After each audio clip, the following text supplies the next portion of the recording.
Hello everyone, आप देख रहे हैं चैनल अमीन इन्फो। और आज की इस वीडियो में हम बात करेंगे, अगर आप एसओएल से बीए प्रोग्राम करना चाहते हो तो इसका क्या प्रोसेस है, एलिजिबिलिटी, फीस, एडमिशन में कोर्स का स्ट्रक्चर, एडमिशन के बाद की गाइडलाइंस, एग्जामिनेशन, क्लासेस और सब चीज़ें इस वीडियो के अंदर हम डिस्कस करने वाले हैं। दोस्तों, बीए प्रोग्राम एसओएल से जो आप करोगे, ये कोर्स 3 या 4 साल का है। आप 3 साल के कोर्स को करने के बाद नॉर्मल डिग्री भी ले सकते हो, और यदि आपको किसी सब्जेक्ट में मेजर करना है या फिर आप रिसर्च करना चाहते हो तो 4th ईयर भी आप परस्यू कर सकते हो। इसके अलावा इसमें मल्टीपल एंट्री एग्जिट का भी ऑप्शन रहेगा। जैसे 1 साल के बाद अगर आप ड्रॉप करते हो तो आपको अंडर ग्रेजुएट सर्टिफिकेट मिलेगा। 2 साल के बाद करते हो तो डिप्लोमा, और 3 साल के बाद करते हो तो आपको बैचलर डिग्री मिलेगी। बीए प्रोग्राम जो है एसओएल के अंदर, वो मल्टीपल डिसिप्लिन में ऑफर किया जाता है।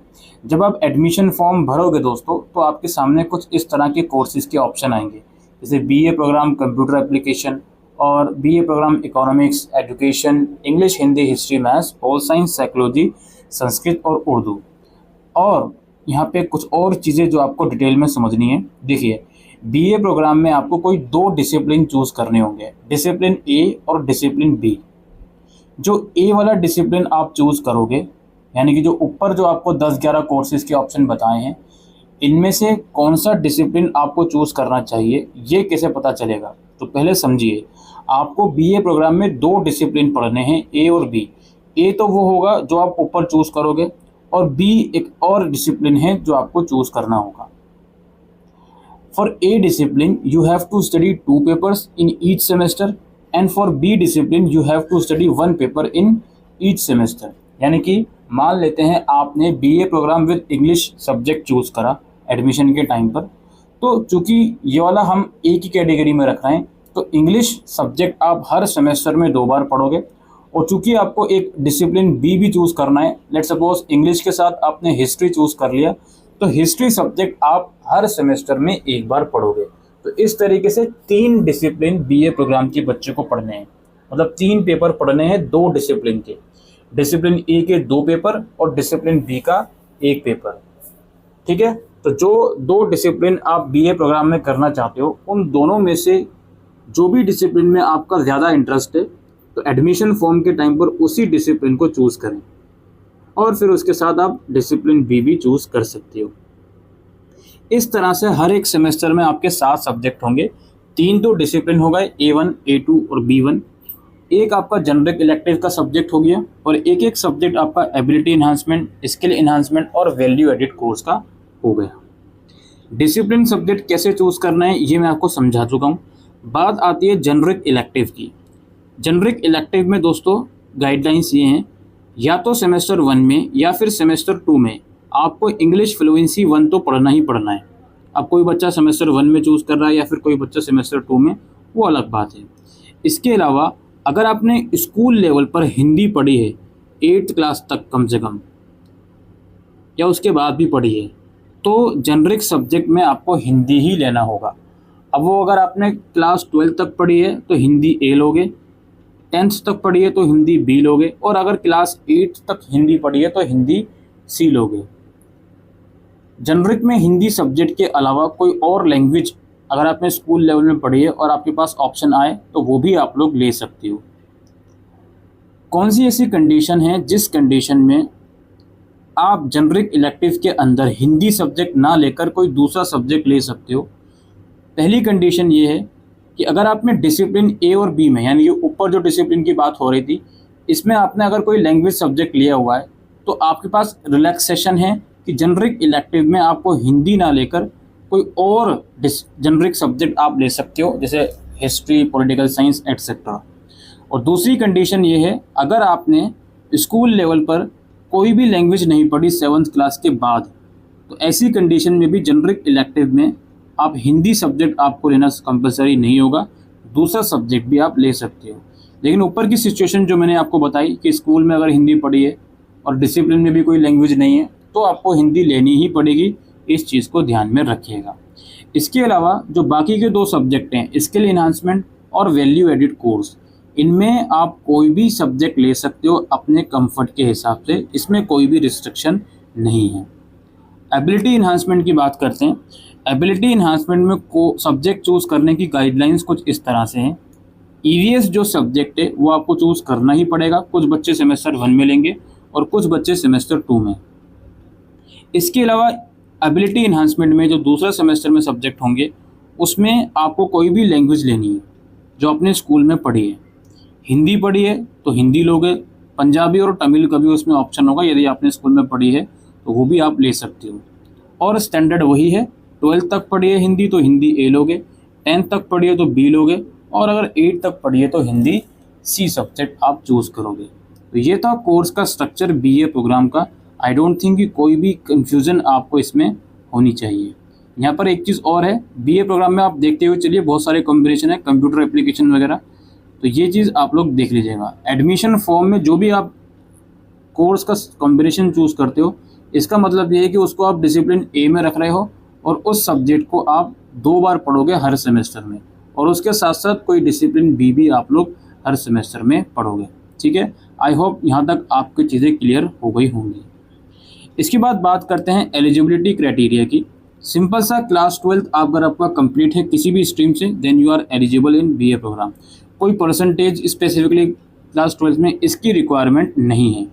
लेकिन अगर आप बीए प्रोग्राम में या तो मैथ्स डिसिप्लिन या computer application as a discipline subject लेते हो, इन दोनों में से कोई एक या दोनों ही ले लेते हो, तो क्लास 12th में मैथ्स मैंडेटरी हो तभी आप ले सकते हो।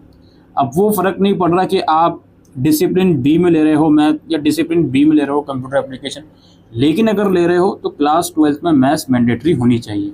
ये इन दो डिसिप्लिन के लिए कुछ स्पेसिफिक रिक्वायरमेंट थी। बीए प्रोग्राम की जो फ़ीस है वो 8,320 रुपये है 1 साल की, जिसमें दोनों सेमेस्टर की एग्ज़ाम फ़ीस भी इंक्लूड है। आपको अगले 1 साल तक कोई भी फ़ीस पे करने की ज़रूरत नहीं होगी। जो डिसेबल कैंडिडेट हैं उनसे सिर्फ 130 रुपये लिए जाएंगे, इसके अलावा उनसे कोई भी फ़ीस नहीं ली जाएगी। इसके अलावा अगर आप बीए प्रोग्राम में कंप्यूटर एप्लीकेशन या साइकोलॉजी डिसिप्लिन चूज़ करते हो तो आपकी फ़ीस 1 साल की 11,320 रुपये हो जाएगी। ऑलराइट, अच्छा, इसके अलावा यहाँ पे कुछ फाइनेंशियल सपोर्ट स्कीम की हम बात करते हैं। एसओएल जो है अपने स्टूडेंट को फाइनेंशियल सपोर्ट स्कीम प्रोवाइड करता है। ये स्कीम आपके एकेडमिक सेशन के दौरान इसके फॉर्म निकलते हैं। एडमिशन के टाइम पर नहीं मिलेगा, ये एडमिशन के टाइम पर पूरी फ़ीस देनी होगी, उसके बाद कुछ टाइम के बाद ये फॉर्म निकलते हैं। इस स्कीम के तहत आपको 2 कैटेगरी में डिवाइड करा गया है स्टूडेंट को। पहली कैटेगरी वो जिनकी एनुअल इनकम 1 लाख से 4 लाख के बीच है, सॉरी 1 लाख नहीं, एनुअल इनकम 4 लाख के बीच है, तो उनको 100% तक का फ़ीस में डिस्काउंट मिल सकता है। और जिनकी इनकम 4 लाख से 8 लाख के बीच है उन्हें 50% तक का फ़ीस में डिस्काउंट मिल सकता है। Discount in the sense second year की फ़ीस में रिलैक्सेशन मिल जाएगा, या जो भी आप डिटेल्स प्रोवाइड करोगे उसमें रिफ़ंड आ जाएगा कुछ टाइम के बाद, ये चीज़ें हैं। लेकिन अगर आपका ईआर का केस हो गया, किसी सेमेस्टर में आप फेल हो गए, तो उस कंडीशन में आपके लिए ये स्कीम नहीं है। इस स्कीम के लिए इन फ्यूचर आपको इनकम सर्टिफिकेट प्रोवाइड करना होता है, और आपने करंट फी रिसिप्ट जो होती है आपके एडमिशन की वो प्रोवाइड करनी होती है। आपकी लास्ट सेमेस्टर की मार्कशीट प्रोवाइड करनी होती है। जिस बैंक में आप रिफ़ंड चाहते हो उस बैंक की डिटेल आपको प्रोवाइड करनी होती है। ठीक है, बाकी इसकी इन्फॉर्मेशन वेबसाइट पर अलग से बताई जाती है, तो उसके लिए आपको वेबसाइट चेक करते रहनी है। ब्रीफ एडमिशन प्रोसेस थोड़ा सा समझ लेते हैं। सबसे पहले आपको ऑनलाइन फॉर्म भरना होगा। इसमें जितनी भी अपने रिलेवेंट डिटेल्स हैं और डॉक्यूमेंट्स हैं वो प्रोवाइड करने होंगे। फॉर्म कैसे भरना है इसके ऊपर सेपरेट वीडियो बनी हुई है, डिस्क्रिप्शन में लिंक है। जब आप फॉर्म भरते समय डॉक्यूमेंट अपलोड कर दोगे, डॉक्यूमेंट अपलोड करने के बाद आपको इमीडिएटली पेमेंट का लिंक नहीं आएगा। आपके डॉक्यूमेंट पहले कॉलेज द्वारा वेरीफाई करे जाएंगे। अगर उन्हें लगता है डॉक्यूमेंट में कुछ डिस्क्रिपेंसी है तो वो डैशबोर्ड में ही आपको दोबारा से री अपलोड करने का ऑप्शन देंगे। और अगर उन्हें लगता है कि आपके डॉक्यूमेंट एकदम ठीक हैं तो आपके एडमिशन पोर्टल में ही पेमेंट का लिंक आ जाएगा, वहाँ से आप पेमेंट कर सकते हो। और जैसे ही आप पेमेंट कर दोगे आपका एडमिशन एसओएल के अंदर कंफर्म हो जाएगा।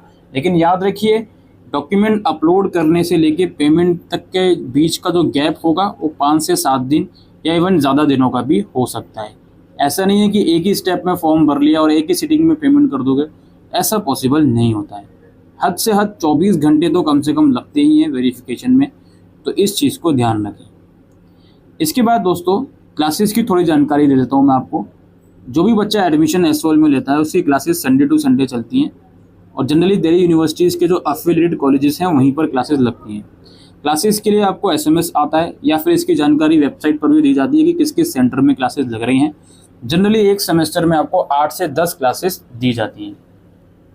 कुछ क्लासेस ऑनलाइन मोड में भी होती हैं, उसकी जानकारी आपको टाइम टू टाइम प्रोवाइड करवाई जाएगी। एग्जामिनेशन की जहाँ तक बात है तो सेमेस्टर एग्ज़ाम यानी कि साल में 2 बार पेपर होते हैं आपके। सेमेस्टर 1 आपका दिसंबर सेशन में होता है और सेमेस्टर 2 आपका मई जून के सेशन में होता है। थ्योरी पेपर के अलावा आपका एक इंटरनल असेसमेंट है जो एसओएल में लिया जाता है, जो कि ऑब्वियस सी बात है एक बहुत क्रूशल पार्ट है आपके इवैल्यूएशन सिस्टम का। और ये इंटरनल असेसमेंट कम्प्लीटली ऑनलाइन होता है, एमसीक्यू बेस्ड होता है, टाइम बाउंड रहता है इसमें, जिसे आप कहीं पर भी बैठकर दे सकते हो। इसमें कहीं पर भी जाने की ज़रूरत नहीं होती। और जनरली एग्ज़ाम से 20 से 25 दिन पहले ये इंटरनल असेसमेंट शुरू हो जाते हैं। जानकारी आपको इसकी सेपरेट वेबसाइट पर दी जाती है। दोस्तों, इसके अलावा आपको एसओएल से बुक बैंक की फैसिलिटी भी मिलती है। इसको अगर आप अवेल करना चाहते हो तो जब आप एडमिशन फॉर्म भरोगे उसी में आपको ऑप्शन चूज़ करना पड़ेगा, लेकिन इसके लिए हो सकता है आपको कुछ एक्स्ट्रा डॉक्यूमेंट भी जैसे कि इनकम सर्टिफिकेट वगैरह मांगा जाए। और चूँकि आप एडमिशन दोस्तों याद रखिएगा ओपन यूनिवर्सिटी में ले रहे हो तो अपनी प्रिपरेशन खुद से कर रहे हैं, कुछ ज़्यादा एक्सपेक्टेशन आप लगाकर मत रखिएगा। तो यही सारी इन्फॉर्मेशन थी दोस्तों बीए प्रोग्राम एसओएल एडमिशन 2024 से रिलेटेड।